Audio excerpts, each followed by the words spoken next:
ਸੋ Australia ਨੂੰ ਲੈ ਕੇ ਕਈ ਸਾਰੇ ਸਵਾਲ ਨੇ ਸਟੂਡੈਂਟਸ ਦੇ ਖਾਸ ਤੌਰ ਤੇ ਜੇ ਆਪਾਂ ਗੱਲ ਕਰੀਏ ਜਦ ਆਪਾਂ ਨਵੰਬਰ ਇਨਟੇਕ ਵੱਲ ਦੇਖਦੇ ਹਾਂ ਸਟੂਡੈਂਟਸ ਜ਼ਰੂਰ ਇੱਕ ਡਾਊਟ ਜਿਹੜਾ ਸਟੂਡੈਂਟ ਦੇ ਮਨ ਵਿੱਚ ਹੈ ਕਿ ਜੇ ਅਸੀਂ ਜੀਟੀ ਕਲੀਅਰ ਕਰਨ ਦੀ ਗੱਲ ਦੇਖੀਏ ਤਾਂ ਕਾਲਜ ਵਿੱਚ ਆਸਾਨੀ ਨਾਲ ਕਲੀਅਰ ਹੋ ਸਕਦੀ ਹੈ, ਪਰ ਚੰਗਾ ਸਕਸੈਸ ਰੇਟ ਜਿਹੜਾ ਵੀਜ਼ਾ ਲੱਗਣ ਦਾ ਦੇਖਿਆ ਜਾਂਦਾ ਹੈ ਯੂਨੀਵਰਸਿਟੀ ਵਿੱਚ। ਫਿਰ ਅਸੀਂ ਹੁਣ ਕੀ ਕਰੀਏ, ਕਾਲਜ ਵੱਲ ਵਧੀਏ ਜਾਂ ਯੂਨੀਵਰਸਿਟੀ ਵੱਲ ਵਧੀਏ? ਦੂਜਾ ਸਵਾਲ, ਜਿਹੜੇ ਜੁਲਾਈ ਇਨਟੇਕ ਦੇ ਵਿੱਚ ਜਿਹੜੇ ਸਟੂਡੈਂਟਸ ਦੀ ਸੀਓਈ ਨਹੀਂ ਆਈ ਹੈ, ਜੀਟੀ ਕਲੀਅਰ ਨਹੀਂ ਹੋਈ ਸੀ, ਉਹ ਹੁਣ ਅੱਗੋਂ ਕਿਵੇਂ ਵਧਣ ਤੇ ਕੀ ਕਰਨ? ਸੋ ਅੱਜ ਬੜੇ ਖਾਸ ਪੁਆਇੰਟਸ ਇਸ ਵੀਡੀਓ ਦੇ ਜ਼ਰੀਏ ਤੁਹਾਡੇ ਨਾਲ ਸਾਂਝੇ ਕਰਨ ਜਾ ਰਹੇ ਹਾਂ। ਧਿਆਨ ਨਾਲ ਤੁਸੀਂ ਜ਼ਰੂਰ ਵੇਖਣਾ ਤੇ ਸੁਣਨਾ। ਬਹੁਤ ਬਹੁਤ ਸਵਾਗਤ ਹੈ ਤੁਹਾਡਾ ਸਾਰਿਆਂ ਦਾ। ਮੈਂ ਹਾਂ ਹਰਜੋਤ ਕੌਰ ਤੇ ਅੱਜ ਸਾਰੀ ਇਨਫੋਰਮੇਸ਼ਨ ਤੁਹਾਡੇ ਨਾਲ ਸਾਂਝੀ ਕਰਨਗੇ ਫਰੰਟੀਅਰ ਇਮੀਗ੍ਰੇਸ਼ਨ ਸੋ ਅਬਰੋਡ ਐਜੂਕੇਸ਼ਨ ਐਡਵਾਈਜ਼ਰ ਹਿਤੇਸ਼ ਚੰਨਾ ਸਾਡੇ ਨਾਲ ਨੇ। ਬਹੁਤ ਬਹੁਤ ਸਵਾਗਤ ਹੈ ਹਿਤੇਸ਼, ਸਤਿ ਸ਼੍ਰੀ ਅਕਾਲ। ਸਤਿ ਸ਼੍ਰੀ ਅਕਾਲ ਜੀ। ਸੋ ਹਿਤੇਸ਼, ਆਪਾਂ ਆਸਟ੍ਰੇਲੀਆ ਦੀ ਜਿੱਤੇ ਗੱਲ ਕਰਦੇ ਹਾਂ, ਸਭ ਤੋਂ ਪਹਿਲਾਂ ਤਾਂ ਇਹ ਕਲੈਰਿਟੀ ਤੁਸੀਂ ਜ਼ਰੂਰ ਦਿਓ ਜਿਹੜੇ ਸਟੂਡੈਂਟਸ ਦੇ ਮਨ ਵਿੱਚ ਸਵਾਲ ਹੁੰਦਾ ਹੈ ਕਾਲਜ ਵਿੱਚ ਐਡਮਿਸ਼ਨ ਲਈਏ ਜਾਂ ਯੂਨੀਵਰਸਿਟੀ ਵਿੱਚ ਲਈਏ, ਜੀਟੀ ਕਲੀਅਰੈਂਸ ਦਾ ਪੂਰਾ ਜਿਹੜਾ ਪ੍ਰੋਸੈਸ ਹੈ ਕਾਲਜ ਵਿੱਚ ਈਜ਼ੀ ਹੈ ਪਰ ਚੰਗਾ ਸਕਸੈਸ ਰੇਟ ਦੇਖੀਏ ਵੀਜ਼ਾ ਲੱਗਣ ਤਾਂ ਯੂਨੀਵਰਸਿਟੀ ਹੈ, ਕੀ ਕਰੇ ਸਟੂਡੈਂਟ? ਦੇਖੋ, ਇਹਦੇ ਵਿੱਚ ਅਸੀਂ ਗੱਲ ਕਰਦੇ ਜਦੋਂ ਮੈਂ ਇੱਕ ਲਾਈਵ ਸ਼ੋਅ ਤੇ ਵੀ ਗੱਲ ਕੀਤੀ ਸੀ, ਉੱਥੇ ਬਹੁਤ ਸਾਰੇ ਬੱਚਿਆਂ ਦੇ ਡਾਊਟ ਹੁੰਦੇ ਆ ਕਿ ਆਪਾਂ ਕਾਲਜ ਨੂੰ ਚੂਜ਼ ਕਰੀਏ ਜਾਂ ਯੂਨੀਵਰਸਿਟੀ ਨੂੰ ਚੂਜ਼ ਕਰੀਏ। ਹੁਣ ਮੈਂ ਇੱਕ ਗੱਲ ਇੱਥੇ ਕਰਾਂਗਾ, ਜਦੋਂ ਕਾਲਜਿਸ ਦੇ ਤੁਸੀਂ ਲੈਵਲ ਦੀ ਗੱਲ ਕਰਦੇ ਹੋ ਜਾਂ ਯੂਨੀਵਰਸਿਟੀ ਜਿਹੜੀ ਲਾਈਕ ਆਸਟ੍ਰੇਲੀਆ ਦੇ ਵਿੱਚ 40 ਜਾਂ 45 ਪਲੱਸ ਸਮਥਿੰਗ ਹੈਗੇ ਨੰਬਰ, ਕਾਲਜਿਸ ਦਾ ਨੰਬਰ ਅਨਲਿਮਿਟਿਡ ਹੋਊਗਾ ਜਿਹਦੇ ਵਿੱਚ 1000 ਵੀ ਆ ਸਕਦਾ, 500 ਵੀ ਆ ਸਕਦਾ ਕਾਲਜ ਦੇ ਵਿੱਚ। ਹਾਲਾਂਕਿ ਉਹ ਕਾਲਜਿਸ ਕਿੰਨੇ ਅਪਰੂਵਡ ਹੈ, ਉਹਨਾਂ ਨੂੰ ਕੀ ਉਹਨਾਂ ਦੀ ਐਫੀਲੀਏਸ਼ਨਸ ਹੈਗੇ ਨੇ, ਕਿੰਨਾ ਉਹ ਪ੍ਰੋਸੀਜਰ ਫੋਲੋ ਕਰਦੇ ਆ, ਕਿੰਨਾ ਉਹਨਾਂ ਦਾ ਸਾਰਾ ਕੁਝ ਇੰਪਲੀਮੈਂਟੇਸ਼ਨ ਰੂਲਸ ਐਂਡ ਰੈਗੂਲੇਸ਼ਨਸ ਕਿੰਨਾ ਉਹ ਫੋਲੋ ਕਰਦੇ ਆ। ਦੇਖੋ, ਕਾਲਜ ਯੂਨੀਵਰਸਿਟੀ ਦੋਨੋਂ rules and regulation the follow ਕਰਨਗੇ ਜਿਹੜੇ ਇਮੀਗ੍ਰੇਸ਼ਨ ਦੇ ਅਕੋਰਡਿੰਗ ਪੈਰਾਮੀਟਰਸ ਬਣਾਏ ਜਾਂਦੇ ਆ। ਬਟ ਇਮੀਗ੍ਰੇਸ਼ਨ ਦਾ ਇੱਕ ਪੈਰਾਮੀਟਰ ਬਣਾਇਆ ਜਾਂਦਾ ਜੈਨੂਇਨ ਟੈਂਪਰੇਰੀ ਐਂਟਰੈਂਟ, ਜਿਹਨੂੰ ਕਿਹਾ ਜਾਂਦਾ ਜੀਟੀ। ਹੁਣ ਜਦੋਂ ਇੱਕ ਜੀਟੀ ਕੈਟੇਗਰੀ ਬਣਾਤੀ, ਕੈਟੇਗਰੀ ਵੀ ਨਹੀਂ ਜਾਂ ਜੀਟੀ ਉਹਨਾਂ ਨੇ ਇੱਕ ਬਣਾਤਾ ਜਿਹਦੇ ਉੱਤੇ ਆਪਾਂ ਕਹਿੰਦੇ ਕਿ ਇੱਕ ਯੂਨੀਵਰਸਿਟੀ ਦੀ ਜੀਟੀ ਜ਼ਿਆਦਾ ਸਟਰੋਂਗ ਹੁੰਦੀ ਹੈ ਐਜ਼ ਕੰਪੇਅਰ ਟੂ ਕਾਲਜ। ਹੁਣ ਜਦੋਂ ਮੈਂ ਕਾਲਜ ਦੀ ਗੱਲ ਕਰਦਾ, ਉੱਥੇ ਕਾਲਜ ਦੇ ਵਿੱਚ ਫੀਸ ਕਿੰਨੀ ਹੈ? ਜਦੋਂ ਕਾਲਜ ਵਿੱਚ ਬੱਚਾ ਪੜ੍ਹਨ ਜਾਊਗਾ ਬੈਚਲਰਸ ਦੇ ਲਈ ਜਾਂ ਮਾਸਟਰਸ ਦੇ ਲਈ ਜਾਂਦਾ ਪਿਆ ਜਾਂ ਡਿਪਲੋਮਾ ਲਈ ਜਾ ਰਿਹਾ ਜਾਂ D2D ਜਿਹੜਾ ਡਿਪਲੋਮਾ ਲੀਡਿੰਗ ਟੂ ਡਿਗਰੀਜ਼ ਹੁੰਦੇ ਆ, ਉਹਨਾਂ ਦੇ ਵਿੱਚ ਸੈਪਟੈਂਬਰ ਇਨਟੇਕ ਜਾਂ ਨਵੰਬਰ ਇਨਟੇਕ ਜਾਂ ਫਿਰ ਜਿਹੜਾ ਉਹਨਾਂ ਦੇ ਰੋਲਿੰਗ ਇਨਟੇਕਸ ਵੀ ਅਵੇਲੇਬਲ ਹੁੰਦੇ, ਕੁਝ ਪ੍ਰਾਈਵੇਟ ਕਾਲਜਿਸ ਦੇ ਵਿੱਚ ਵੀ ਹੈਗੇ ਨੇ। ਹੁਣ ਜਦੋਂ ਬੱਚਾ ਇੱਥੇ ਚੂਜ਼ ਕਰਦਾ ਹੈ, ਉਹਨਾਂ ਦੀ ਫੀਸ ਸਟਰਕਚਰ ਕੀ ਹੈ? ਇੱਕ ਮੈਂ ਕੰਪੈਰੀਜ਼ਨ ਇੱਕ ਤੁਹਾਨੂੰ ਇਹ ਦੱਸਾਂਗਾ ਕਿ ਚਲੋ ਇੱਕ ਆਪਾਂ ਹਾਈਲੀ ਕੋਈ ਇੱਕ ਯੂਨੀਵਰਸਿਟੀ ਦਾ ਕੰਪੈਰੀਜ਼ਨ ਕਰ ਲੈਂਦੇ ਆ ਫੀਸ ਸਟਰਕਚਰ ਦੇ ਵਿੱਚੋਂ। ਜਦੋਂ ਇੱਕ ਬੱਚਾ ਬੈਚਲਰਸ ਦੇ ਲਈ ਜਾ ਰਿਹਾ, ਉਹਦੀ ਸਾਲ ਫੀਸ ਕਿੰਨੀ ਹੈ? ਉਹਨਾਂ ਦੀ ਸਾਲ ਦੀ ਫੀਸ ਆਊਗੀ $35,000 ਸਮਥਿੰਗ। ਜਦੋਂ ਇੱਥੇ ਇੱਕ ਬੱਚਾ ਕਾਲਜ ਲਈ ਜਾ ਰਿਹਾ, ਉਹਦੀ ਫੀਸ ਸਟਰਕਚਰ ਕਿੰਨਾ? ਉਹਨਾਂ ਦੀ ਸਾਲ ਦੀ ਫੀਸ ਆਊਗੀ ਅਰਾਊਂਡ 18 ਤੇ $19,000। ਤੇ ਤੁਸੀਂ ਜਦੋਂ ਇਹਨਾਂ ਨੂੰ ਸਮੈਸਟਰ ਦੇ ਵਿੱਚ ਡਿਵਾਈਡ ਕਰ ਦਿੰਦੇ ਹੋ ਤੇ ਸਮੈਸਟਰ ਦੇ ਵਿੱਚ ਉਹ ਅੱਧੀ ਹੋ ਜਾਂਦੀ ਹੈ। ਤੇ ਜਦੋਂ ਕਾਲਜ ਦੀ ਆਪਾਂ ਗੱਲ ਕਰਦੇ ਹਾਂ ਆਲਮੋਸਟ $8,000 to $9,000 AUD, ਐਂਡ ਜਦੋਂ ਆਪਾਂ ਯੂਨੀਵਰਸਿਟੀ ਦੀ ਗੱਲ ਕਰਦੇ ਹਾਂ ਉੱਥੇ ਆਲਮੋਸਟ 17 to ਜਾਂ 16,000 AUD ਆ ਜਾਊਗਾ। ਦੈਟ ਮੀਨਸ ਫੀਸ ਡਬਲ ਹੈ। ਜਦੋਂ ਅਸੀਂ ਇੰਡੀਅਨ ਰੁਪੀਜ਼ ਦੇ ਗੱਲ ਕਰਦੇ ਹਾਂ ਕਿ ਇੱਕ ਪਾਸੇ ਜਿਹੜੀ ਫੀਸ ਜਾਂਦੀ ਵੀ ਉਹ 8 ਤੇ 9 ਲੱਖ ਜਾ ਰਹੀ ਹੈ, ਇੱਕ ਪਾਸੇ 4.5 ਲੱਖ ਰੁਪਏ ਫੀਸ ਜਾ ਰਹੀ ਹੈ, ਜਿਹੜੀ ਸਾਲ ਦੀ ਫੀਸ ਮੈਂ ਗੱਲ ਕਰ ਰਿਹਾ ਇੱਥੇ। ਕਿਉਂਕਿ ਬੈਚਲਰ ਉੱਥੇ ਵੀ 3 ਤੇ 4 ਸਾਲ ਦੀ ਹੋਣੀ ਹੈ, ਸੇਮ ਉੱਥੇ ਵੀ 3 ਤੇ 4 ਸਾਲ ਦੀ ਹੋਣੀ ਹੈ। ਸਿਰਫ ਫਰਕ ਉਹਨਾਂ ਦੀ ਇੱਕ ਫੀਸ ਸਟਰਕਚਰ ਦੇ ਵਿੱਚ ਆ ਜਾਂਦਾ। ਜਿੱਥੇ ਬੱਚਾ ਹੁਣ ਕਹਿੰਦਾ ਹੈ ਕਿ ਸਰ ਕਿਆ ਮੇਰੀ ਜੀਟੀ ਡਿਫਰੈਂਟ ਹੋਊਗੀ? ਡੈਫੀਨੇਟਲੀ ਡਿਫਰੈਂਟ ਹੋਊਗੀ ਜੀਟੀ। ਕਿਉਂ? ਕਿਉਂਕਿ ਤੁਹਾਡਾ ਐਕਸਪੈਂਸ ਘੱਟ ਹੋ ਜਾਊਗਾ। ਜਦੋਂ ਐਕਸਪੈਂਸ ਦੀ ਅਸੀਂ ਗੱਲ ਕਰਦੇ ਹਾਂ, ਇੱਕ ਲਿਵਿੰਗ ਕੋਸਟ ਦੀ ਜਦੋਂ ਅਮਾਊਂਟ ਹੁੰਦੀ ਹੈ, ਲਿਵਿੰਗ ਕੋਸਟ ਐਕਚੁਅਲ 'ਚ ਹੈਗਾ ਕਿ ਤੁਹਾਡਾ ਉੱਥੇ ਜਾ ਕੇ ਜਦੋਂ ਤੁਸੀਂ ਸਟੱਡੀ ਕਰਨੀ ਹੈ, ਤੁਹਾਡਾ ਐਕਸਪੈਂਸ ਕਿੰਨਾ ਆਉਣਾ ਸਾਲ ਦੇ ਵਿੱਚ, ਤੁਹਾਡਾ ਐਕਸਪੈਂਸ ਕੌਣ ਬੀਅਰ ਕਰੂਗਾ, ਤੁਹਾਡਾ ਐਕਸਪੈਂਸ ਤੁਹਾਡੇ ਫਾਈਨੈਂਸ਼ੀਅਲ ਸਪੋਂਸਰ ਕੌਣ ਹੈਗੇ ਨੇ, ਉਹਦੇ ਵਿੱਚ ਤੁਹਾਡੇ ਮਾਂ-ਬਾਪ ਆ ਜਾਂਦੇ ਆ ਫਾਈਨੈਂਸ਼ੀਅਲ ਸਪੋਂਸਰ। ਥਰਡ ਪਾਰਟੀ ਨੂੰ ਡੈਫੀਨੇਟਲੀ ਕਿ ਜਿਹੜੀ ਮਰਜ਼ੀ ਕੰਟਰੀ ਤੁਸੀਂ ਅਪਲਾਈ ਕਰਦੇ ਹੋ, ਕੁਛ ਇੱਕ ਕੰਟਰੀਜ਼ ਪਰਮਿਸ਼ਨ ਦਿੰਦੇ। ਜਦੋਂ ਅਸੀਂ ਆਪਾਂ ਗੱਲ ਕਰਦੇ ਇੱਥੇ ਆਸਟ੍ਰੇਲੀਆ ਦੇ ਵਿੱਚ, ਜੇ ਥਰਡ ਪਾਰਟੀ ਵਾਲਾ ਬੰਦਾ ਲਾਈਕ ਤੁਹਾਡੇ ਗ੍ਰੈਂਡ ਪੇਰੈਂਟਸ ਹੈਗੇ ਨੇ, ਤੁਹਾਡੇ ਮੈਟਰਨਲ ਗ੍ਰੈਂਡ ਪੇਰੈਂਟਸ ਹੈਗੇ ਨੇ, ਜੇ ਉਹ ਤੁਹਾਡੇ ਨਾਲ ਰਹਿੰਦੇ ਆ, ਤੁਹਾਡੀ ਫੈਮਿਲੀ ਦੇ ਨਾਲ ਰਹਿ ਰਹੇ ਆ, ਤੇ ਉਹਨਾਂ ਦੀ ਸਪੋਰਟ ਡਿਫਰੈਂਟ ਹੈ। ਪਰ ਜੇ ਉਹ ਤੁਹਾਡੇ ਪਰਿਵਾਰ ਦੇ ਵਿੱਚ ਤੁਹਾਡੇ ਫਾਦਰ ਸਾਹਿਬ ਦੇ ਨਾਲ ਨਹੀਂ ਰਹਿ ਰਹੇ, ਕਿਸੇ ਹੋਰ ਨਾਲ ਤਾਏ ਚਾਚੇ ਦੇ ਨਾਲ ਰਹਿੰਦੇ ਪਏ ਆ, ਤੇ ਉਹ ਉਹਨਾਂ ਦਾ ਸ਼ੇਅਰਿੰਗ ਹੋ ਜਾਂਦਾ ਹੈ। ਜਦੋਂ ਉਹਨਾਂ ਦੀ ਇੱਕ ਇਨਕਮ ਵੀ ਹੈ, ਉਹਨਾਂ ਦਾ ਫਾਈਨੈਂਸ਼ੀਅਲਸ ਵੀ ਹੈ, ਉਹ ਸ਼ੇਅਰਿੰਗ ਹੈ। ਜਦੋਂ ਉਹਨਾਂ ਦੀ 8-9 ਲੱਖ ਦੀ ਇਨਕਮ ਹੈ ਤੇ ਉਹਦੇ ਉੱਤੇ ਉਹਨਾਂ ਦੇ ਫਾਦਰ ਸਾਹਿਬ ਦਾ ਵੀ ਓਨਾ ਹੀ ਰਾਈਟ ਹੈ ਤੇ ਉਹਨਾਂ ਦੇ ਬ੍ਰਦਰ ਦਾ ਵੀ ਓਨਾ ਹੀ ਰਾਈਟ ਹੈ।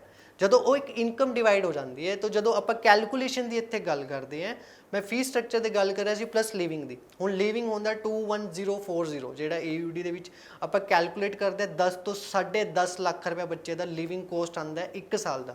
ਇਹ ਦੋਨਾਂ ਦੇ ਵਿੱਚ ਸੇਮ ਹੈ, ਡਿਫਰੈਂਟ ਨਹੀਂ ਹੈਗਾ। ਕਿਉਂਕਿ ਇੱਕ ਕੰਟਰੀ ਨੇ ਡਿਸਾਈਡ ਕੀਤਾ ਕਿ ਇੰਨਾ ਲਿਵਿੰਗ ਕੋਸਟ ਤੁਹਾਨੂੰ ਚਾਹੀਦਾ ਹੀ ਚਾਹੀਦਾ ਇੱਥੇ ਆਪਣੇ ਆਪ ਨੂੰ ਸਰਵਾਈਵ ਕਰਨ ਵਾਸਤੇ।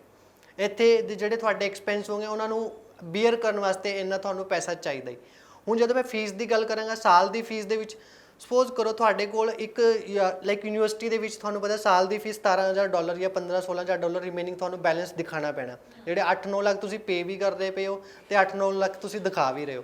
ਕਾਲਜ ਦੇ ਪਾਸੇ ਤੁਸੀਂ ਆਉਂਗੇ ਉੱਥੇ 4-5 ਲੱਖ ਪੇ ਕੀਤਾ ਤੇ 5 ਲੱਖ ਤੁਸੀਂ ਫੀਸ ਦਿਖਾ ਰਹੇ ਹੋ, ਤੇ ਆਲਮੋਸਟ 15 ਤੇ 16 ਲੱਖ ਫੰਡ ਤੁਹਾਨੂੰ ਚਾਹੀਦੇ ਕਾਲਜ ਦੇ ਵਿੱਚ, ਜਾਂ 17 ਜਾਂ 18 ਲੱਖ, ਉਹਦੇ ਉੱਤੇ ਤੁਸੀਂ 2,000 ਦਾ ਟੌਪ ਅਪ ਲੈ ਲਓ, ਤੁਹਾਡਾ 에ਅਰ ਫੇਅਰ ਟਿਕਟਸ ਐਂਡ ਉਹਨਾਂ ਨੂੰ ਸਾਰਿਆਂ ਨੂੰ ਮਿਲਾ ਕੇ।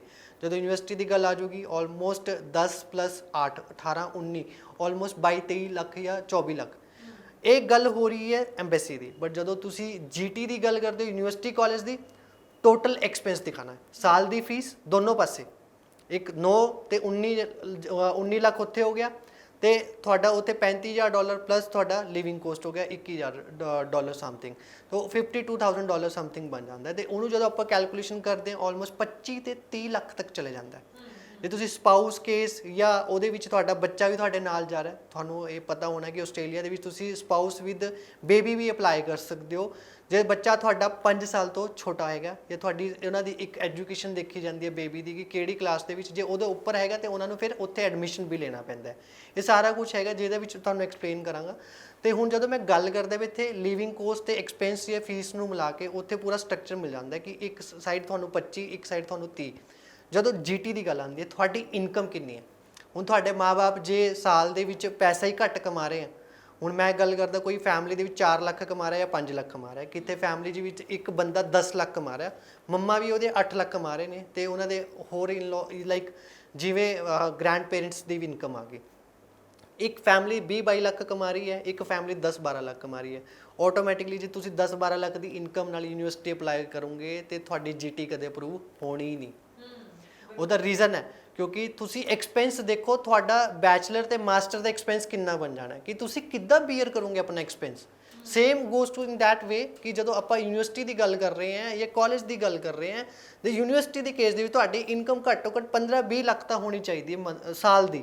ਜਦੋਂ ਅਸੀਂ ਗੱਲ ਕਰਦੇ ਹਾਂ ਕਿ ਇੱਕ ਐਕਸਪੈਂਸ ਤੁਸੀਂ ਫਾਈਨੈਂਸ਼ੀਅਲਸ ਇਕੱਠਾ ਕੀਤਾ ਆਪਣੇ ਬੱਚੇ ਨੂੰ ਪੜ੍ਹਾਉਣ ਲਈ 15-16 ਮਤਲਬ 20 ਸਾਲ ਤੱਕ ਉਹਦਾ ਐਕਸਪੈਂਸ ਇਕੱਠਾ ਕਰਦੇ ਰਹੇ ਤੁਸੀਂ, ਕਿ ਪੈਸੇ ਜੋੜਦੇ ਰਹੇ ਤੁਸੀਂ, ਉਹਨੂੰ ਪੜ੍ਹਾਉਣ ਵਾਸਤੇ ਇੱਕਦਮ ਖਰਚ ਕਰ ਦੋਗੇ, ਤੁਹਾਡੇ ਕੋਲ ਪਿੱਛੇ ਕੀ ਬਚੂਗਾ।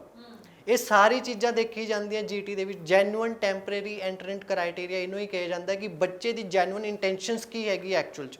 ਉਹਨਾਂ ਦੀ ਸਟੱਡੀ ਦੇ ਵਿੱਚ ਜਦੋਂ ਮੈਂ ਗੱਲ ਕਰਦਾ ਇੱਥੇ ਪਾਸਿੰਗ ਈਅਰ ਬੱਚੇ ਦਾ ਕੀ ਹੈਗਾ, ਅਕੈਡਮਿਕਸ ਦਾ 2023 ਪਾਸ ਆਊਟ ਹੈ ਜਾਂ 22 ਪਾਸ ਆਊਟ ਹੈ, 12ਵੀਂ ਜਿਹੜਾ ਬੱਚੇ ਨੇ ਕੀਤੀ ਹੈ, ਕਿਉਂਕਿ 21 ਪਾਸ ਆਊਟ ਲੈਣੇ ਬੰਦ ਕਰਤੇ, ਤੇ 22 ਦੇ ਵਿੱਚ ਵੀ ਮੋਸਟਲੀ ਇਨਟੇਕ ਆਲਮੋਸਟ ਕਲੋਜ਼ ਹੋ ਜਾਣਾ ਹੈ।